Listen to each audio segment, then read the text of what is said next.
Tout de suite, le grand débat du jour. Les vraies voix Sud Radio, le grand débat du jour. Monsieur le Premier ministre, les raisons de vous censurer aujourd'hui sont nombreuses. Mais certains dans cet hémicycle, élus pourtant pour en finir avec le macronisme, s'apprêtent aujourd'hui à sauver votre gouvernement. Voici le résultat du scrutin. Majorité requise pour l'adoption de la motion de censure sur la majorité absolue des membres composant l'Assemblée 288. Pour l'adoption 131. La majorité requise n'étant pas atteinte, la motion de censure n'est pas adoptée. De fait, ça n'est pas la fin du nouveau Front populaire, puisqu'il y a 3 forces politiques parties prenantes de cet accord en juin dernier qui votent aujourd'hui la censure déposée par les Insoumis. Le Parti socialiste, qui avec ce geste politique aujourd'hui, se sont exclus du nouveau Front populaire et de ses engagements. La France insoumise est vent debout contre le PS après sa décision de ne pas voter la motion de censure contre le gouvernement Bayrou. Les socialistes s'excluent de facto du nouveau Front populaire, estiment les insoumis. Alors parlons vrai. Pour vous, les socialistes font-ils encore partie du nouveau Front populaire? Et la question du jour, le LFP a-t-il encore une raison d'être sans le Parti socialiste?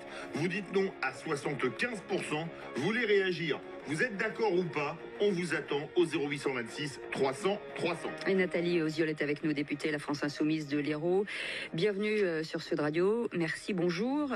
Philippe Bilger. Que j'éprouve une satisfaction intellectuelle et même politique à l'idée que le discours d'Olivier Faure hier marque d'une certaine manière, je l'ai dit tout à l'heure, la scission entre les socialistes et le nouveau Front populaire n'a pas une importance considérable. Mais c'est pour ça que je suis très heureux d'entendre tout à l'heure Madame la députée. Je vais du côté de la gauche. Je suis curieux de connaître son avis parce que j'allais dire, au fond, cette scission, est-ce qu'elle n'est pas d'une certaine manière bienfaisante pour la gauche et l'extrême gauche elle-même? Est-ce qu'au fond, il n'y avait pas trop de divergences, trop de différences entre le Parti socialiste et le reste des forces de gauche pour que l'union ne soit pas en définitive un pur simulacre? Est-ce qu'au fond ça n'est pas bien ce qui s'est passé? Nicolas Corato. Est-ce que ce qui s'est passé n'est pas une clarification, puisque le mot était à la mode il y a quelques mois, notamment du côté de l'Élysée. Peut-être ce qu'on peut voir quand même, c'est que il faut revenir à l'origine du nouveau Front populaire et le prendre du côté des électeurs. Le nouveau Front populaire, il n'est pas né pour gérer des logiques d'appareil, des logiques de concurrence entre partis politiques. Le nouveau Front populaire, il vient d'une aspiration du peuple de gauche à faire barrage à l'arrivée du Front national, du Rassemblement national au gouvernement. Il faut se rappeler l'ADN du nouveau Front populaire.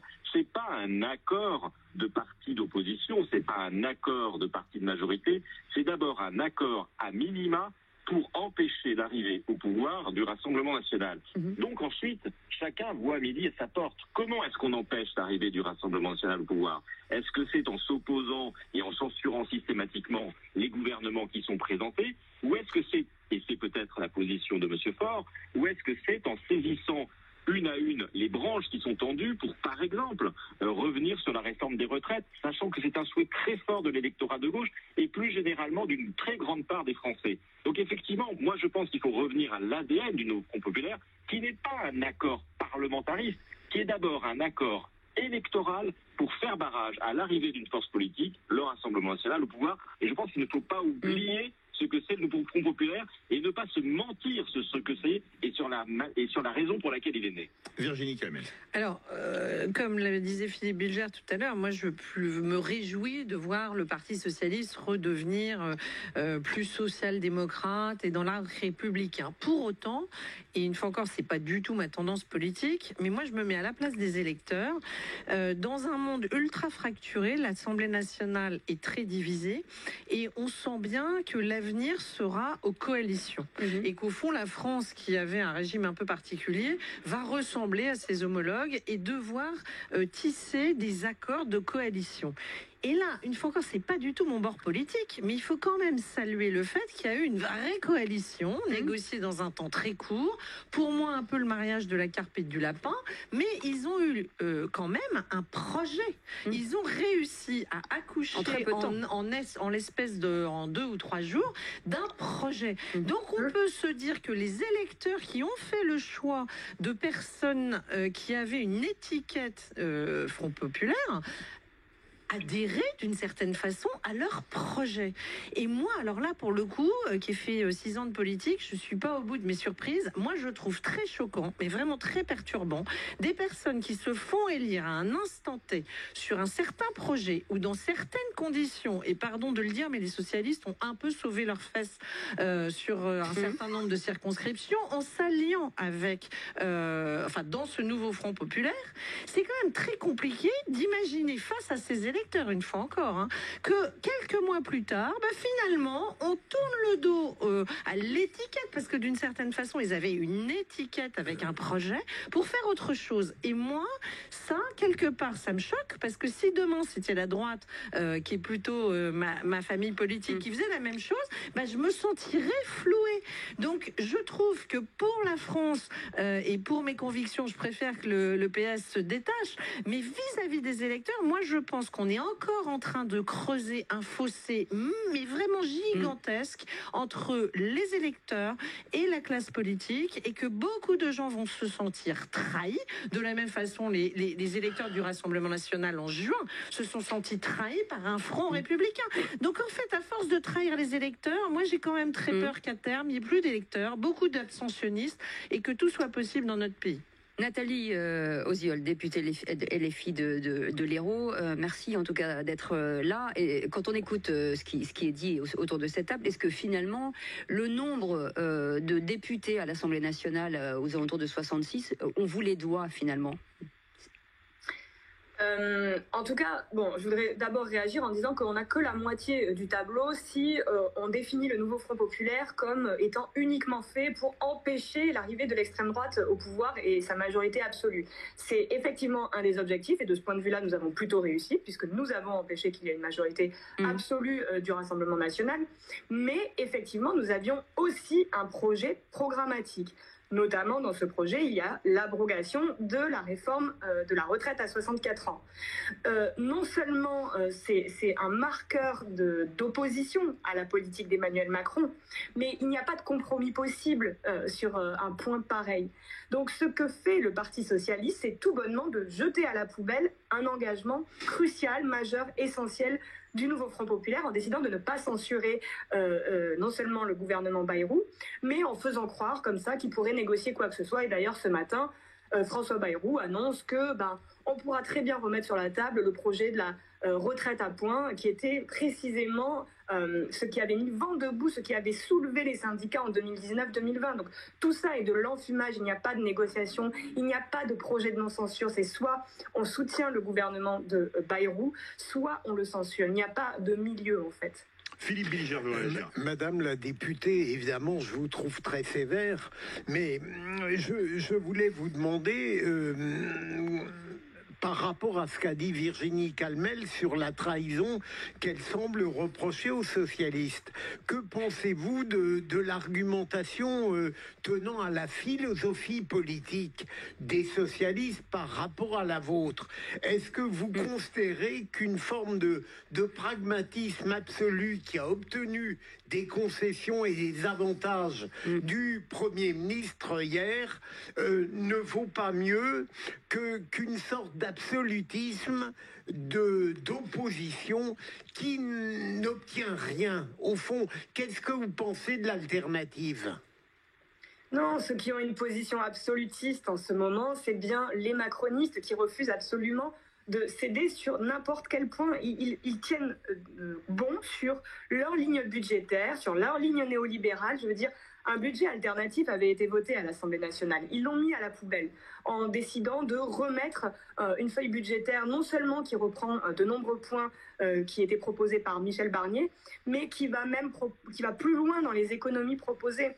Maintenant, Bon, évidemment qu'on sait très bien qu'il y a des courants différents, notamment au sein du Parti socialiste, et l'engagement programmatique du nouveau Front populaire visait précisément à donner un cap, une cohérence dans ce que nous allions porter ensemble, de manière à ne pas être juste contre Emmanuel Macron, contre l'extrême droite, mais bien de proposer un programme en positif.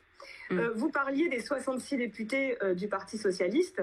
Je rappelle que pour que leur groupe arrive à 66 députés, 100 circonscriptions de l'accord de la NUPES ont été cédées au Parti socialiste, non seulement par la France insoumise, mais aussi par les écologistes. Donc il y a eu des compromis qui ont été faits en 2024. Eh bien, les électeurs et les électrices seront ravis de savoir que dans ces circonscriptions-là, ils ont élu des députés qui étaient supposés s'opposer à la politique d'Emmanuel Macron et que 6 mois plus tard, certains de ces députés, une bonne partie, a décidé finalement d'être la béquille de la politique macroniste. Nicolas Corato, quand je reviens sur la question du jour de Sud Radio, le NFP a-t-il encore des raisons d'être sans le Parti socialiste? La NUPES est morte, le NFP, voilà, on ne sait pas trop où ça en est. Est-ce que ça, décidément, ça ne peut pas fonctionner? Moi, je pense que le NFP doit continuer à exister. Je pense que c'est une demande très forte des sympathisants, des militants, des électeurs de gauche, tout simplement parce que chaque jour qui passe, quelles que soient les responsabilités des uns et des autres, et tout le monde est comptable de quelque chose, politiquement, depuis les élections législatives, même si c'est le président de la République qui en porte la principale responsabilité, chaque jour qui passe est un jour gagné pour le Rassemblement national. Et je pense que il y a beaucoup de gens à gauche qui aimeraient que les députés qui ont été élus en aient pleinement conscience et se comportent comme tels. Parce que je voudrais seulement réagir sur ce que dit Madame la députée, qui a effectivement raison de penser cela, mais il ne faudrait pas que le NFP agisse comme M. Macron l'a fait en 2017 et en 2022, c'est-à-dire élu par des électeurs qui ont voulu empêcher Marine Le Pen d'arriver au pouvoir, considérer que son projet a été validé par l'option du suffrage universel. Il ne faudrait pas que nous, à gauche, nous agissions et nous pensions comme M. Macron à droite. Je ne suis pas persuadé que les électeurs qui ont voté pour le NFP en 2024 aient nécessairement voté pour tous les points du projet qui avait été établi en urgence et sous la contrainte et de manière, moi je le reconnais, de manière tout à fait formidable par le nouveau Front populaire. Mais il ne faut pas que nous fantasmions nous-mêmes sur la qualité du programme que nous avons présenté. C'était un programme d'urgence. C'était un programme de crise et ça ne peut pas être considéré comme l'alpha et l'oméga de la politique de la gauche demain. Et moi, je pense là-dessus que chacun devrait mettre ses ambitions hégémoniques dans sa poche et vérifier que l'ambition première de faire barrage, quoi qu'il en coûte, au Rassemblement national est tenue au quotidien par son comportement à l'Assemblée nationale. J'ajoute une dernière chose pour Madame la députée. Que faisait et comment elle interprète la présence de Madame Binet de la CGT aujourd'hui dans ce fameux conclave de M. Bayrou? Est-ce que ça n'est pas la marque que M. Faure, comme Mme Binet, ont raison de saisir la moindre opportunité pour faire échec à cette réforme des retraites? Est-ce que l'opposition systématique n'est pas complètement stérile et ne joue pas le peuple de gauche à un échec total sur la remise en cause de cette réforme des retraites? Virginie Calmès, et ensuite réponse courte de la députée parce qu'on part au 0826 300 300. Non, je voulais juste clarifier mon propos parce que Philippe Bilger disait que je faisais un procès en trahison à Olivier Faure. Pour moi, la première trahison du Parti socialiste, c'était justement cette alliance avec LFI qui, de mon point de vue, se met souvent et sur un certain nombre de sujets en dehors de l'arc républicain. Donc pour moi, ça, c'était la première trahison. Néanmoins, vis-à-vis des électeurs, je suis obligée, si je suis honnête, de reconnaître qu'il y a eu une coalition. Et en dépit de ce que vous venez de dire, en fait, personne n'en sait rien. Si les gens ont voté que pour faire barrage au RN, ou s'ils ont voté pour un projet qui voulait abolir la réforme des retraites, ou si c'est un mix de tout ça, ou si c'est parce que les députés leur plaisaient plus que d'autres, et ainsi de suite. Donc, moi, il me semble quand même qu'il faut revenir à l'essence même de ce qu'est un scrutin, c'est-à-dire à un moment donné, et c'est d'ailleurs le péché originel de l'échec de la Macronie, c'est qu'il n'y a pas eu d'autres coalitions. En fait, il y a eu cette coalition de la gauche qui a réussi dans un délai très court à pondre un projet, alors certes qui peut être contesté par les uns et les autres, n'empêche qu'ils l'ont tous signé et ils étaient tous d'accord pour nommer Madame Castex première ministre. Alors que, et c'est l'erreur vraiment pour moi des macronistes, c'est que quand on fait une dissolution, et tu sais que c'était quand même une décision complètement lunaire, il eût fallu immédiatement concrètement créer les conditions d'une coalition qui aille du PS au LR, mais une coalition non pas sur du casting individuel, mais sur 10 mesures avec un vrai projet. Et je pense qu'à terme, c'est ce qui se passera si c'est le RN qui est en tête un jour. Donc on voit bien que ce qui est en train d'arriver dans notre pays, c'est la nécessité de coalition. C'est quand même compliqué que dès qu'on a un exemple de coalition, ça ne tienne pas et ça explose, parce que ça veut dire qu'on n'est absolument pas fait pour des coalitions, et donc ça veut dire qu'on sera dans une impasse qui peut conduire à une crise de régime. On retrouve Sandra au 0826 300 300. Sandra, qu'est-ce que vous en pensez? Le NFP, il a encore une raison d'être sans le PS? Alors, moi j'ai entendu, tout le monde a dit plein de choses. Je suis assez d'accord sur le désamour des Français aux élections, et ça va être de pire en pire si on continue, ça c'est sûr. C'est plus un écart, ça devient un canyon entre les élus et les partis politiques et la population, juste parce qu'en fait on vit un moment de crise. Je veux dire, dans le quotidien des gens, ça devient extrêmement difficile. Des entreprises ferment. Donc en fait, se poser la question si le fait d'être copain, pas copain, plus copain, je veux dire, on n'en est plus là. Moi, je trouve que là, Monsieur Faure, même si c'est vraiment pas mon bord, prend ses responsabilités. Oui, il va peut-être manger un bout de son chapeau, mais en fait, il va peut-être manger son chapeau pour que des Français puissent voir un petit peu quelque chose arriver, quoi. Il y a un moment, en fait, il faut arrêter les égos, arrêter les intérêts particuliers. Et ça va de tout bord, parce que moi, je suis plutôt à tendance LR, et j'ai été engagée LR. Mais quand je vois Bruno Le Maire qui a été copiné à droite, à gauche, je veux dire, on en a dans tous les bords aujourd'hui. Dans tous les bords. Donc en fait, le RN, on peut leur cracher dessus, on peut ne pas être d'accord avec leurs idées, mais en fait, en attendant, le fait que personne ne veut se mettre avec eux, finalement, ils sont toujours droits dans leurs bottes.